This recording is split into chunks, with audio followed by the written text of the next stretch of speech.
Here's a cutting board that has been used for over a year. It is obviously well loved. And we want to show you kind of what maintaining with board butter looks like. So you see the knife scratches in here. We're going to use that same board butter and apply it the exact same way to give this board some love. It's going to fill in those knife slits with the wax that's in our board butter and help to heal all those knife cuts. So I'm just going to do the same thing. We're rubbing it in. We're going to let it sit and wipe it off, and then it's going to look like a whole new board. Now, one of the questions we always get is, how often should I do this?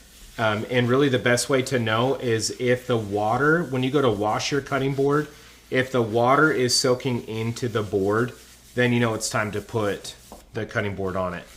Okay, so I'm going to wipe it off.